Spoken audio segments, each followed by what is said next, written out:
Why would we tolerate that with our own bodies? And I think now more and more you're finding women don't want to have their uterus out, whether it's for their own personal feeling or just feeling of freedom over their systems and being able to make their own decisions. Over half of the women did not take any pain medication. Nothing.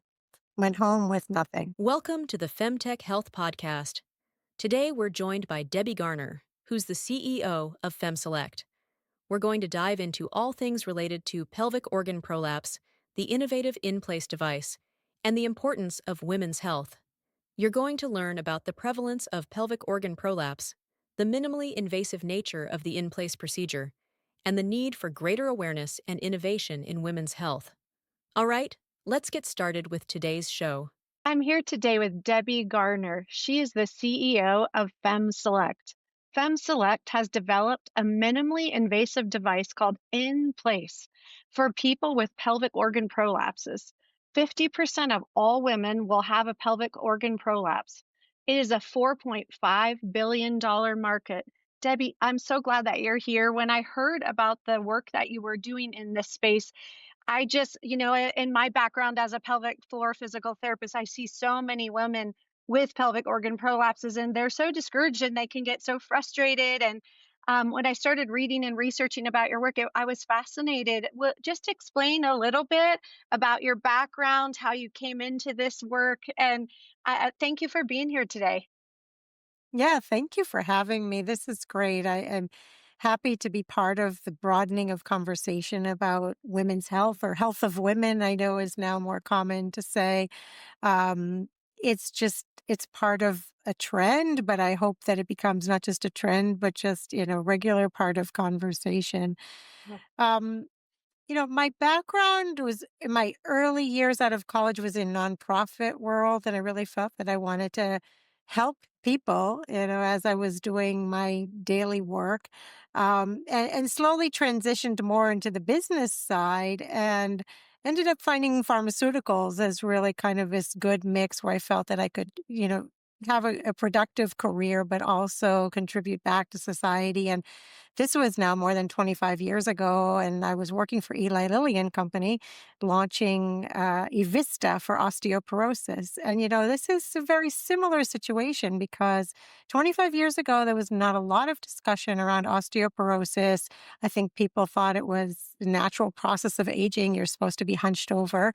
And it wasn't until some of the pharmaceutical companies came with treatments in that space that it began to broaden the discussion around what is osteoporosis and what is osteopenia, and not to get sidetracked, but it was another women's health disease that, really no one spoke about. And so I've been passionate about women's health over the last 25 years, kind of come in and out of it at different times. But it's been something that's always interested me to focus on. Well, and I know I love that you bring up about, osteopenia, osteoporosis as well, because it's all sort of part of this process of, pre-menopause, menopause, post-menopause. And, if women are spending 40% of their lifetime in that sort of stage of their life, we need care. And I think, when you look at pelvic organ prolapse, I think it's such an important part of 50% of all the women are having pelvic organ prolapses. They don't even know what it is. So many of them get diagnosed and they don't know who to turn to. They're frustrated and they don't even know how to have a conversation. They feel heaviness and pressure in the floor. And, some of them maybe never even had vaginal deliveries. They never even had children. And these things can happen with aging as well. So I love what FemSelect is doing, trying to get other ideas to, to actually make a difference. So, explain a little bit about your journey into FemSelect. Sure, absolutely. Yeah, it's interesting, and I'm not a founder of the company. I've been here 9 years, but I do tell people I did not know the word prolapse when I started here. I'd heard of pelvic floor issues, delivered children vaginally, and definitely know of the issues that come along with that, but didn't actually even know the word myself. And I think that's the scary part of this disorder is that everyday women, they know or joke about, okay, you sneeze and, you might leak. But that shouldn't be a joke. This is really something that needs to be treated and should be treated. And when I first heard about FemSelect, I was very intrigued. I thought this is really something that could be very interesting to work on. And I was really motivated to kind of dig in and find out more. Actually, at the time, the CEO was a male. The other two founders were men, a urogynecologist and an engineer, but also very passionate about helping women in this space. And really, the solution that FemSelect has, it's called InPlace, as you mentioned. It is a minimally invasive approach to a pelvic organ prolapse procedure. And I know a lot of procedures are talked about as minimally invasive, but I think the interesting part is, you know, the procedures in prolapse split between vaginal procedures and then, laparoscopic or even much more invasive procedures, like a hysterectomy. And if you ask me, vaginal procedures are much less invasive than a laparoscopic or a robotic or a hysterectomy. But even a vaginal procedure has a lot of cutting involved. I like to make it very simple. We could say dissection, which is the fancy word for cutting, but it can be a very invasive procedure for a woman. And when we have an invasive procedure, it can have a long recovery time, can be a long surgery under general anesthesia, potential for some complications. And, what the founders of FemSelect came up with was a solution really to pierce the vaginal skin with a very tiny implant. And I say it because piercing an ear sounds like so easy, right? You just, take something very small and tiny and use a tool to get it in. And that's basically what we do is we have a tool that helps a physician take this very tiny little implant and pierce the vaginal wall to get this anchor into the ligament. And there's a little bit more involved, that we share with our physicians about how to conduct the procedure. But after they have these implants in the ligaments, they use a suture and they tie it into the cervix and raise the pelvic floor. And that's what we do. Mm. Yes, I just wanna have everybody understand too, like, people will say, "Oh, how do these pelvic organ prolapses happen?" I mean, it's complex, right? Because it seems to happen just even with aging with women, right? You get all these changes in the vaginal floor and the vaginal tissue because we don't have as much estrogen on board. We can have it happen because people have vaginal deliveries where it's a really rapid birth, forceps, vacuum deliveries, coughing, lifting. I have some of my ladies who will come in and say, I had a really bad cold for, 3 weeks, and suddenly now I have heaviness and pressure that I never had before. So Mhm. I want people to understand it's not just because, I had children or I had a vaginal delivery that these things can happen. And, I think just having people have the understanding. I know on FemSelect site, you have a 5 point little thing that people can answer so that they understand, like, hey, these might be symptoms of what, a pelvic organ prolapse is. Because I think, like you said, Debbie, and I find this always fascinating when, like these words come out, from our physicians, maybe to our patients, and they just leave their offices scared. Do you know what I mean? And walk into our pelvic health clinic saying, oh my gosh, there's no hope for me. And so I like to talk about that too, as far as, I think you guys are doing a great job trying to get the word out. Like, what is this pelvic organ prolapse? Exactly. Yeah. I always say 100% of women will have menopause, right? I don't know that anyone's yet figured out how to avoid that one. So the market is pretty big. And as you said, 50% of women will have some form of prolapse. And it really is part of what happens when, women go for facelift or they go for, other things to get lifted. And I almost say it's like a facelift for your vagina. It's everything starts to sag at a certain point, and that's okay. But it's not okay to live with the symptoms that it causes. And I think that's something that we like to talk about um, because, it shouldn't be that every time you sneeze or you cough or, have chronic constipation, which is very common in menopausal women, that you have to have these symptoms. And um, I think that's something that needs to be more verbalized. It shouldn't be something that's shameful. It's really, just part of what happens and, very natural. So that's something that we do like to emphasize. And I think um we also like to be part of innovative solutions. I mean, yes, InPlace is one, but hopefully there will be others too. When I first entered the field and I began to meet physicians in their offices, I had many physicians tell me about some of the treatments being used. Now, pessaries, I know there could be some and could be some that are very useful for some women, but I thought this is not a great solution to put a piece of Mhm, plastic in your vagina. And even had a female physician say to me that she can smell the pessary patients when they come in the office. Now, I thought, mhm, that sounds horrible. And if I'm a physician, why would I allow that to happen? mhm, um, and then I had other physicians tell me about something called colpocoasis, the closing of the vagina, and that's a great solution for pelvic organ prolapse. Now I thought, that is not something that should ever happen to any woman. I thought this is a mhm, terrible solution. And female physicians that were recommending this as, the best course for certain women. Now, of course, maybe perhaps advanced age or they have other comorbidities. But I thought, that's not really something that I would ever like to recommend if I were a physician. And so I think, gynecology has not seen too much innovation in its time. And now is the time. We need more innovation in gynecology. mhm. I think that's so true. I mean, if you look at sort of the list of, when someone comes in with a pelvic organ prolapse, they're basically told, okay, there's a pessary, there's surgeries, or you can go to pelvic floor PT or OT to, get intervention.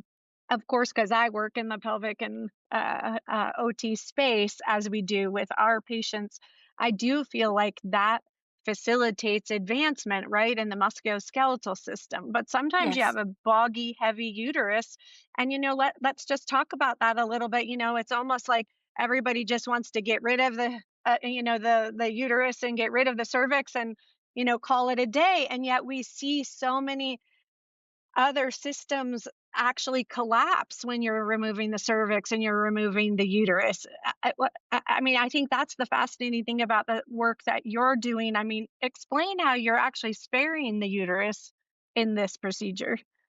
Yeah, well, I guess, I was taught by our medical director here and, some other physicians that really a hysterectomy is not indicated necessarily for prolapse. For some, there may be reasons to remove a uterus and there may be Mhm, very legitimate ones, but in prolapse, especially, hysterectomy is not necessarily the best solution. And if you're not going to have any procedure prophylactically to prevent the mhm, collapse of the remaining tissue, then you are more than likely to see, I think it's in about a quarter of all cases, a vaginal vault prolapse. And that's the prolapse of everything that remains even after the uterus is removed.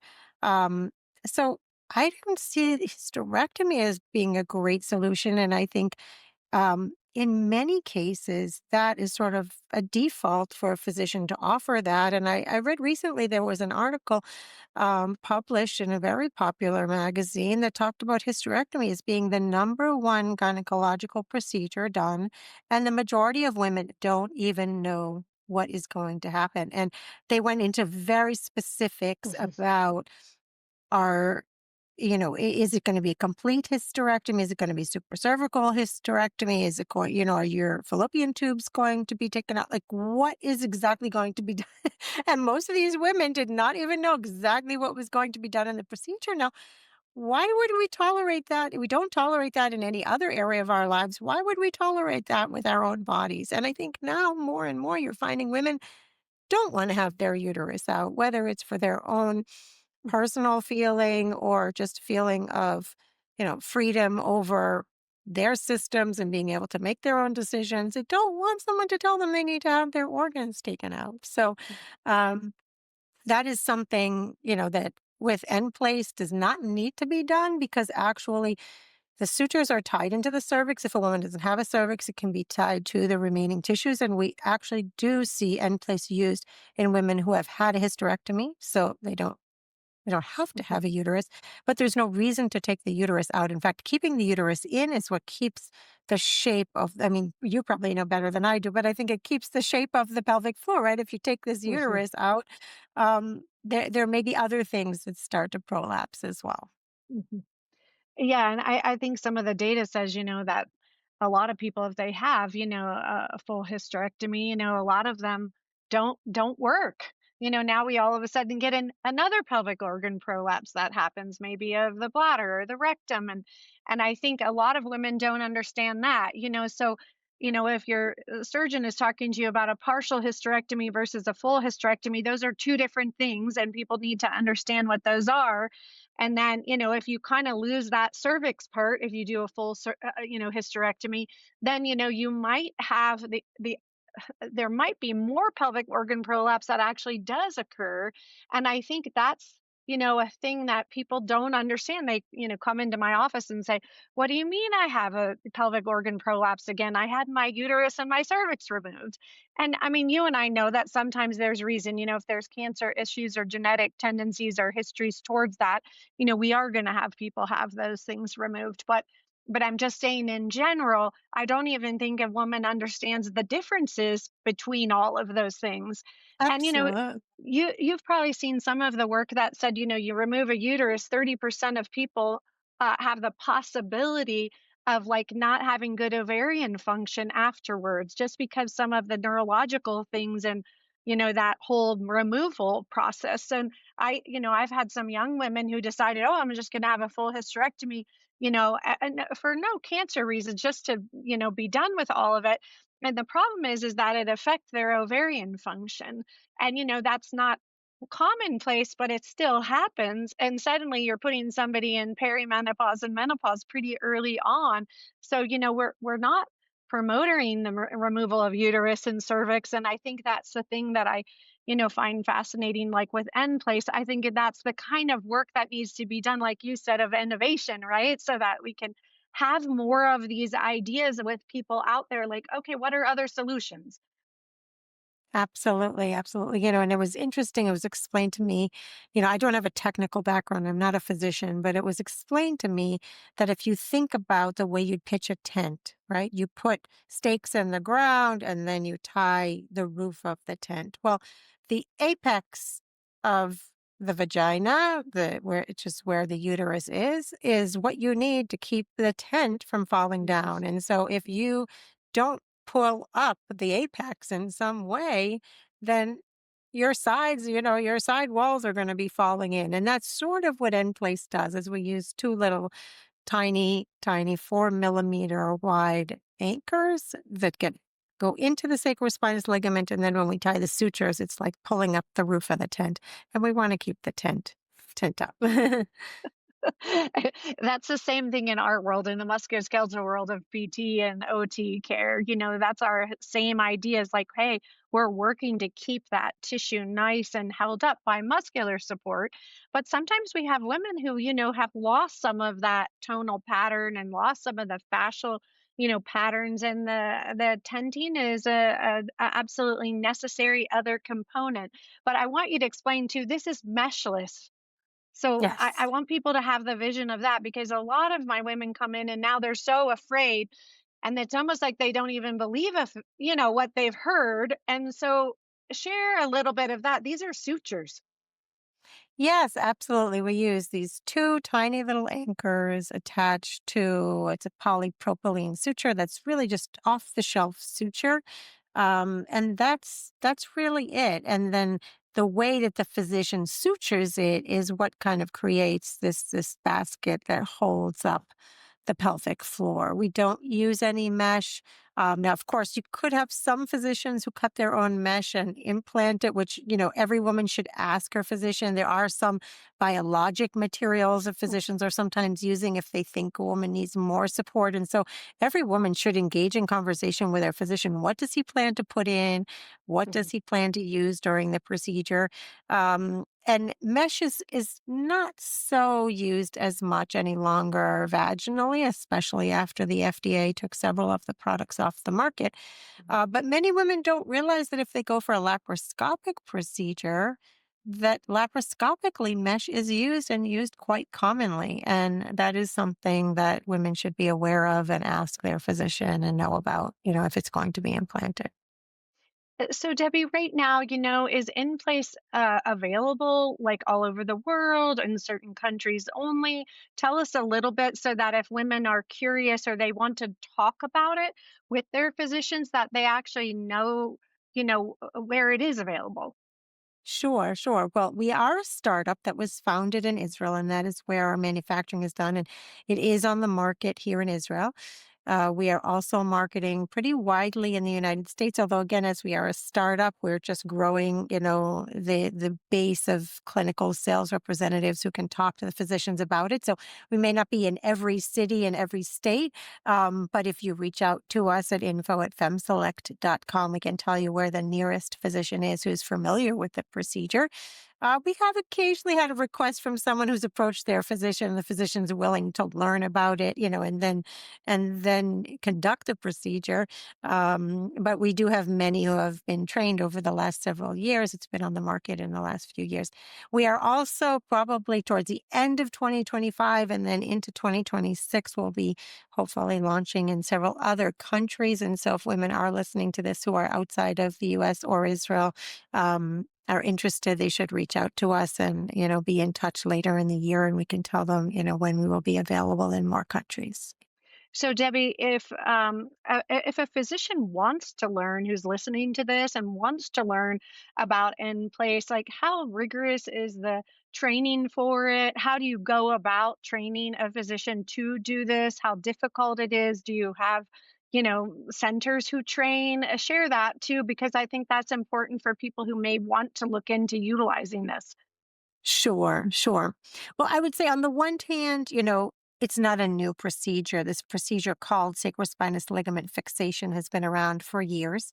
So many physicians are familiar with sacrospinous. There are some tweaks given the minimally invasive nature of it. And because of that, we do have, what we consider a professional education process for a physician who wants to be trained. When they contact us, we will send them some online modules which reviews both the scientific data as well as the clinical data around the product. It offers them some more information as well as some procedure videos that they can watch.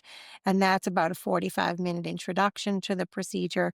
And then we would put them in touch with one of our clinical specialists who would then train them on the product.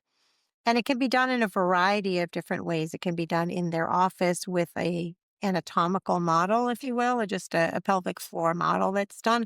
We also have live animal tissue models that we use. So we bring the animal tissue model to the physician so they can actually practice doing the procedure. And we do also have the option of either proctored procedures or observing a proctor. So going to see another physician conduct a procedure or potentially having a physician to come in and be with them in their first procedure. So we have a variety of different options. I guess it depends on, the physician's interest and comfort level with the vaginal procedures.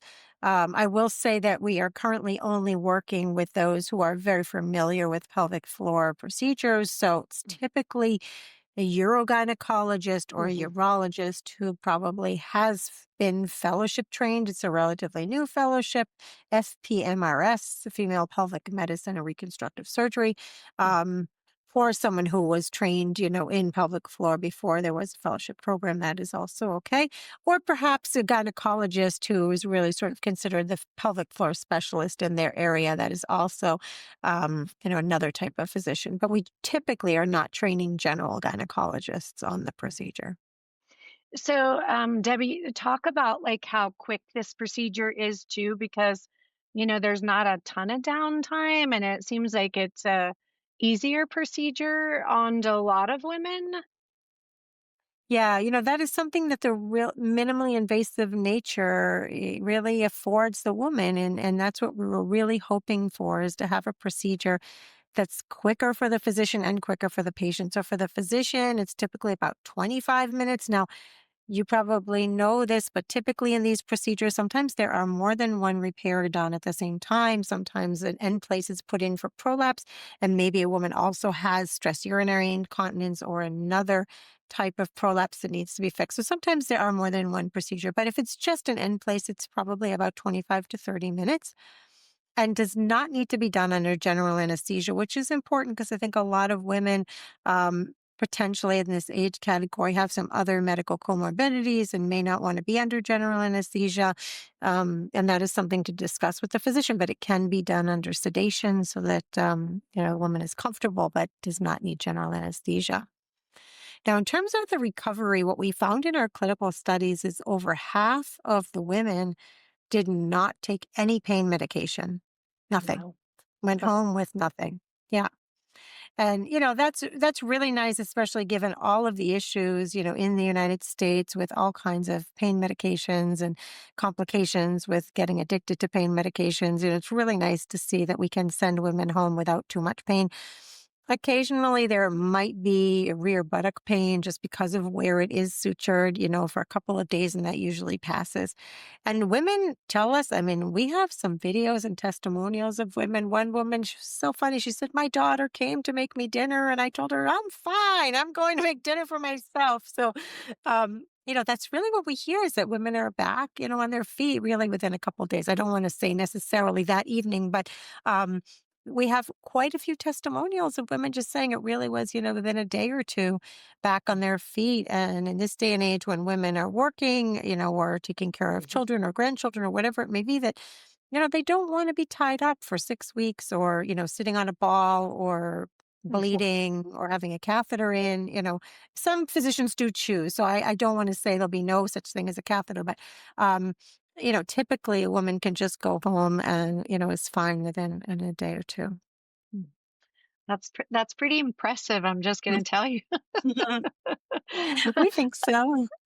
That's pretty impressive, I think. And when you look at, how many women out there, I think, have pelvic organ prolapses and are trying to manage them. So I want to encourage women, if your symptomology is not improving with whatever it is that you're doing currently, of course, in my world of pelvic health, I want to see you because I need to know that your muscle structure is healthy and functional. But I'm bringing this up because I think a lot of people don't realize, more people maybe live with a pelvic organ prolapse than are even telling people, right? And at the same time, if you can have a higher quality of life with less symptomology, that's what we're after. And so, this minimally invasive procedure, I think, that's uterine sparing, spares the cervix, et cetera. I think it's something you just want to look at, and kind of process because I think it's easier for your system and easier for your body and not so invasive and removing so much that the system, can get definitely off with all of that. So I think that's sort of the beauty of how easy this procedure is and quick to get back to your regular, part of life. So, Debbie, so as you move forward, I mean, I Actually, know can you, I want to make one yeah, comment on what you yeah, said. yeah, The statistics in the US are really quite stark in terms of the number of women who have a diagnosis of pelvic organ prolapse. So they've gone to a physician, they have a diagnosis, and they don't have a treatment. Now, they may be going for PT, but the majority of the women, we have a statistics showing about 3 million women have been diagnosed with pelvic organ prolapse, and you only have about 500,000 procedures, which means the majority of women are choosing just to do nothing or physiotherapy or, you're not taking care of it to reduce their symptoms in any great way. Or perhaps they're going for physiotherapy and looking to see if that will help, in the first year or two out. But then as you said, if it's not improving, then that's the time to seek other solutions. yeah. I want to explain too what I mean by that is that, if you have some symptoms of, a leaky bladder or bowel issues, or, you can't have penetrative sex because of a pelvic organ prolapse, and you're not comfortable because you have this heaviness and constant pressure, and you go to pelvic PT and you get improvements and your symptoms decrease, that's significant. People will sometimes say, oh, well, I don't see that my pelvic organ prolapse actually moved up, but my symptoms are gone. And I say, then that's a good sign, right? That your symptoms are gone. However, we also know that as people progress in life with aging, if they don't keep on with their pelvic health exercises and keeping the floor strong and mobile, then, long term wise, there's other options that are there because we're not wanting suddenly to have, a terrible full prolapse just because people, stopped doing their exercises or just ignored it. And I think that's the key part. I think, Debbie, too, is that I think, it's easy to go undiagnosed because people, I think women have just gotten used to living with things. I don't know. Do you think that's true? I think it is. Yeah, I think so, especially because there is still sort of an embarrassment or shame around talking about these things.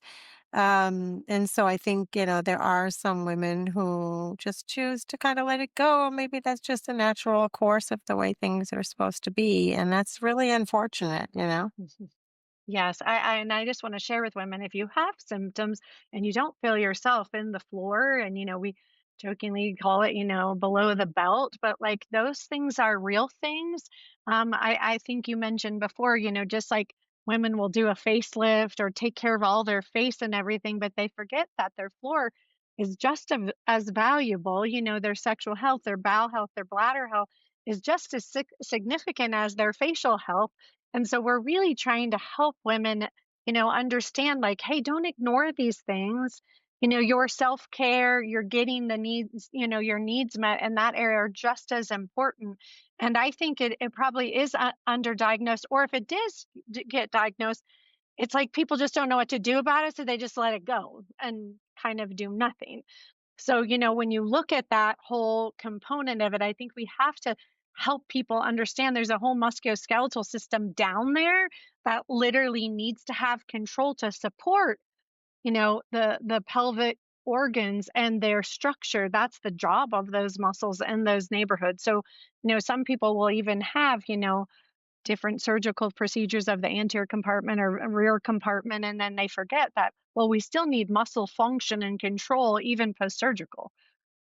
Yes, yes, I would recommend, adding or mixing just to keep a healthy pelvic floor for sure. Mhm.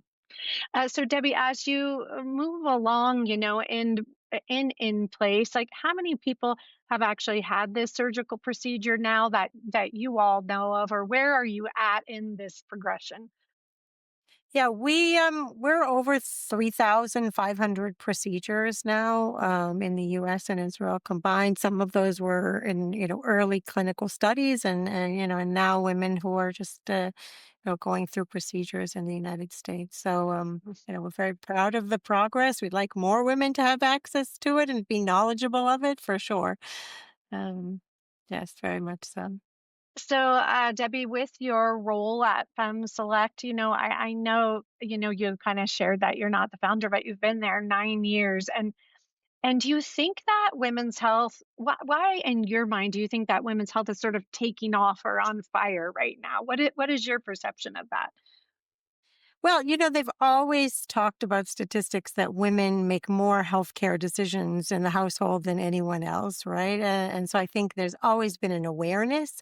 And I think now, as more women are entering research and women are entering the, investment world and women are entering, engineering worlds, I think there's just more and more ideas that women have of different treatments, of different options, of different clinical problems. In the past, if men were kind of the decision makers, if you will, and there wasn't too much talk of prolapse, then why would there be innovation in that space? I have to say, in my earlier years in the company, and still sometimes even now, we have investors who say, well, that seems like a very niche market. Many, many investors have told us that. And then I say, what I mentioned to you earlier in the podcast, where I say, well, about 100% of women I know are going to go through menopause. And, about 50% of those women will have some form of prolapse in their lifetime. And then I'm thinking, that's not niche market to me. So I think that's part of the discussion is having more women investors at the table, more women coming with ideas. There's now more funds that are dedicated to women's health, which never existed before. They're still not at the level as they, should be or will be in the future. But there's progress. We definitely see more conversation, and I think there is even movement, in this space. We just had a report get published, maybe you saw it, by McKinsey, Mhm. talking about, the health of women and all different kinds of either diseases that are specific to women or the way women are impacted by other diseases, such as cardiovascular disease. And they talk there about, if we were to close all of the gaps, there would be a $500 billion market to close the gaps, that this report, it's about a 50-page report. So we don't have time to go into everything, but we can have a second podcast on, the McKinsey Yeah. report. But $500 billion market to close the gaps that exist in women's health. So I think there's just more awareness, and then that will drive behavior. It's a long process, doesn't happen overnight, but um, we'll get there someday.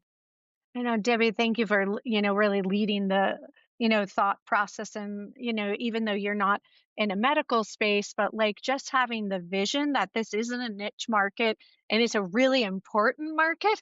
And like you said, everybody goes through menopause, and think of it, there's not really many marketing dollars that are actually spent on women once they enter perimenopause to, menopause neighborhood. So much of our marketing dollars about women is spent, do you know what I mean, in skin and body care and everything, but much more in a younger market. And yet we have so many women now, like, who are getting older, who have the monetary funds to be able to actually enter into actually looking at women's health, whether it be in research or governmental change or policy changes or, and medical changes. I mean, let's come up with solutions. So I appreciate like what you're doing and entering into a space such as this and really kind of demanding and saying, this isn't a niche market. This is a market that we need to, Exactly. have a discussion about, because I think until we start that changing that narrative or changing that story, like we can't sort of infiltrate all the avenues that we need to, right? We need to keep coming up with solutions. Absolutely. I couldn't agree more. Yeah, we do need to demand it in some cases, and women need to speak up for themselves. It's not acceptable, as you said, to have leaky, you know, leaky Yeah, bladder, or leaky bowels, it's just not yeah, acceptable. yeah. So Debbie, as you move along in again in the work that you're doing, I just want you to share a little bit too of like your thoughts about, I know when you look at, big companies who are really trying to change or innovate, et cetera, do you feel that it's necessary to like have like a medical arm and a business arm and like a nice integration that way? What's your vision of that? Because I know so many, like people in the medical world who work in this world every day. Sometimes they don't know how to approach business people to, help them come up with solutions maybe they're thinking through. Yeah, that's a really good point. I would say it has to be a combination. Again, as I mentioned, the investment community is very focused on a business need. And Mhm. while we may say, prolapse is an existing market, a huge market, a growing market, we need to have that backing, the market research that's done, and then, the points along the way to be able to show the investment community the need for different products. So I think it can't be done in a vacuum. When you have clinicians, only looking at clinical problems and they're not looking at the business aspects. And it has to be combined in some way because the incentives have to be there for everyone, right? The physician has to want to use it. The hospital is going to have to want to buy it. The patient is going to want to be able to take advantage of that, and it has to fit into her insurance, hopefully, right? Because there's all of those pieces, and if one of those pieces is missing, um, then the product may not make it to market, sadly. And I see a lot of good and new innovation, not just in the women's health space, but across the healthcare space. And if you don't have those things tied up together, then you see the product doesn't succeed, and that's the sad part because there's probably a lot of clinical need out there that just isn't met. But we need to make sure there's a business case. It's just Mhm. the basic economics.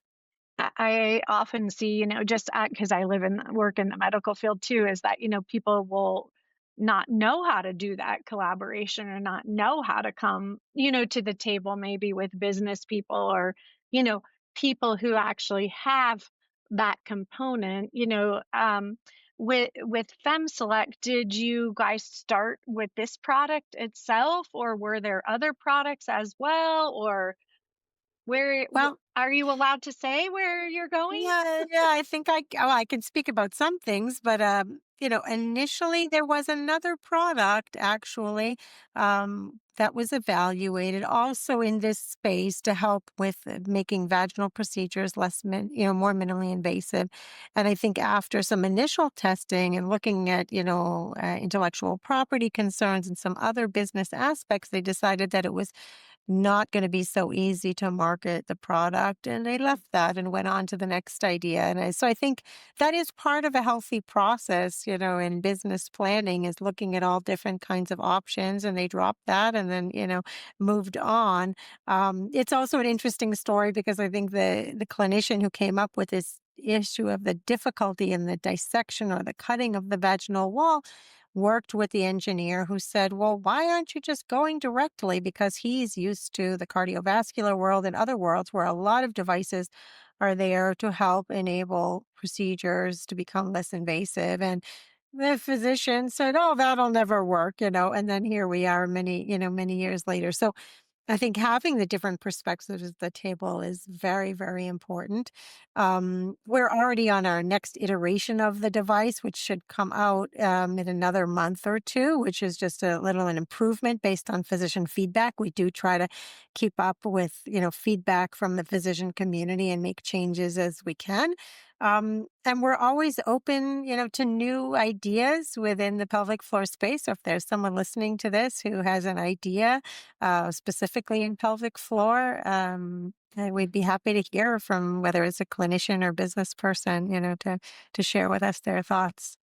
Debbie, thanks for that. That is really powerful, I think, because I want people to realize that, when you're in the spaces like this and you're doing innovative work, right?